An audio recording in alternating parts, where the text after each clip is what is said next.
Welcome to The Effective Lawyer, a podcast for ambitious attorneys who want to improve their practice. My name is Jack Zinda, and I'll be your host.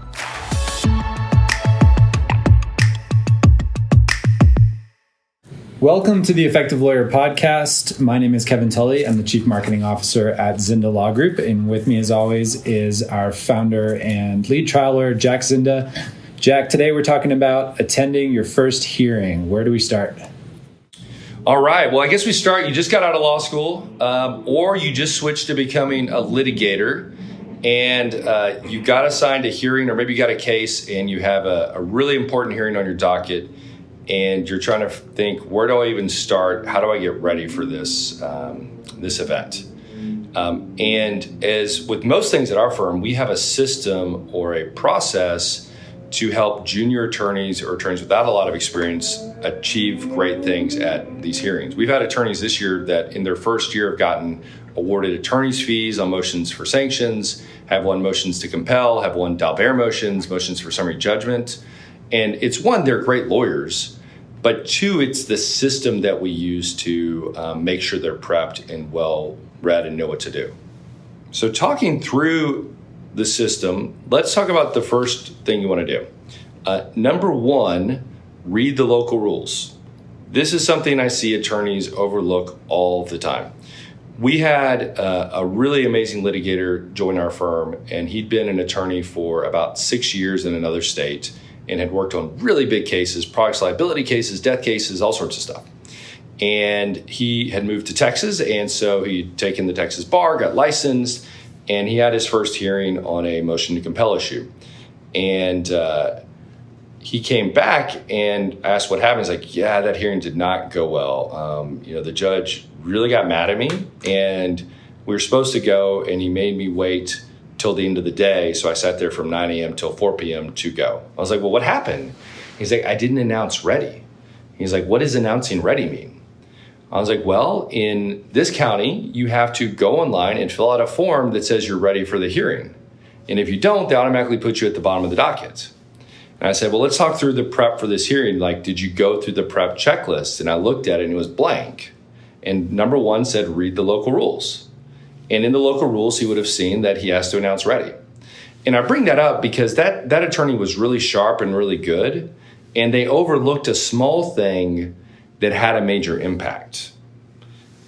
If you go to the same court all the time, obviously you don't have to read the local rules every time, but a new court, you want to make sure you reviewed it, especially if you haven't been in front of them in a couple years. The next tip is you want to understand the nuances of the judge you're going to be in front of. Know what are their quirks, what do they like, what do they not like, and that's pretty easy just to ask other people who've been in front of the judge or go watch a hearing before yours. Does this person want you to verbally say everything? Do they just read the pleadings? How much time do they give for motions? What are the ins and outs that you need to understand? This podcast is presented by Zinda Law Group, a nationwide personal injury firm. For over 10 years, the experienced lawyers at ZLG have been partnering with outside counsel across the United States on all types of personal injury and wrongful death cases. With over 30 attorneys, Zinda Law Group has paid out millions in referral and joint venture fees since 2015. To learn more about partnering with Zinda Law Group, please email us at referrals@zindalaw.com. We'll schedule a time for you to meet with Jack Zinda or one of our trial lawyers to discuss your case.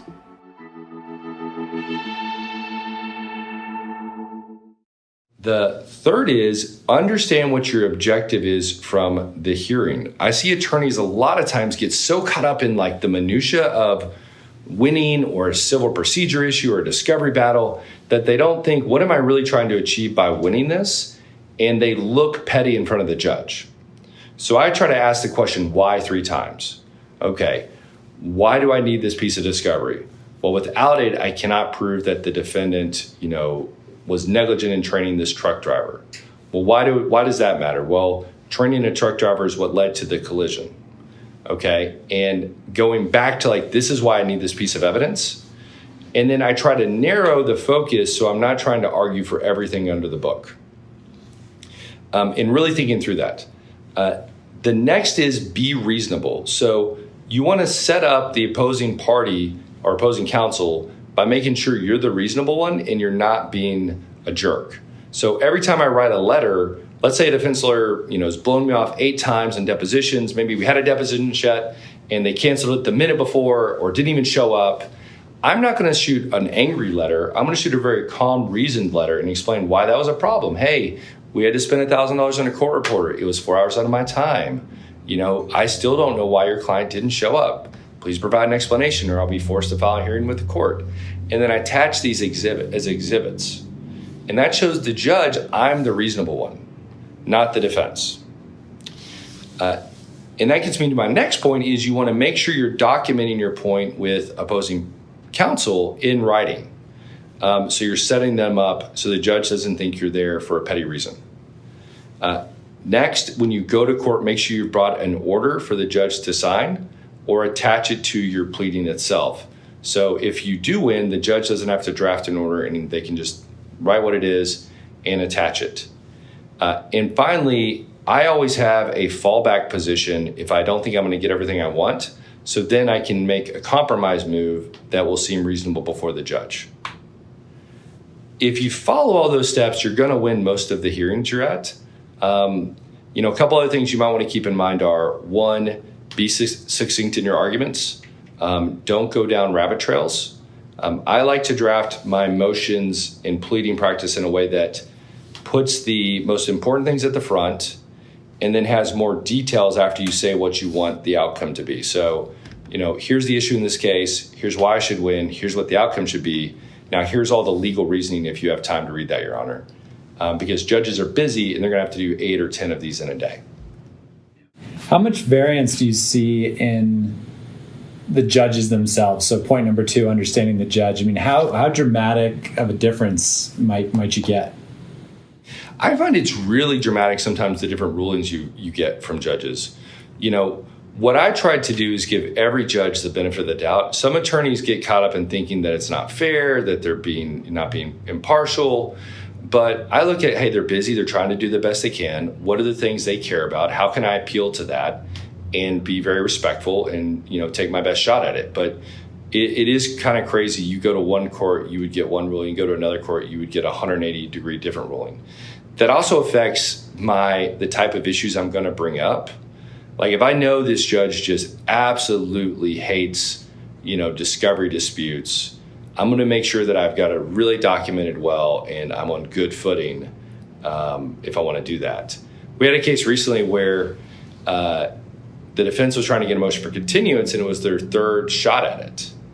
And we fought it and won, and the judge said, you know what, I'm going to be prepared to be here for a hearing this Saturday so we make sure we get everything done before trial. Because the opposing counsel said they weren't available for any time but the weekends. So, they kind of got what they asked for in that case. Sounds good. Anything else on this topic before we wrap? No, and one last thing I would think about is practice with another attorney if you're new at this. There's no shame in that. Walk through your arguments. I find if I practice something like this once, I'm much more calm and prepared when I go in and do it. And it's natural to feel nervous. Like if you don't feel nervous as a trial lawyer, you're not doing something right, because it's nervous to put yourself out there. Sounds good. Well, how can people contact you if they have more questions about hearings? Yeah, as always, you can reach out to me at my email at jack@zindalaw.com, or you can give me a shout at 512-246-2224. Thanks, Jack. All right, thanks, Kevin.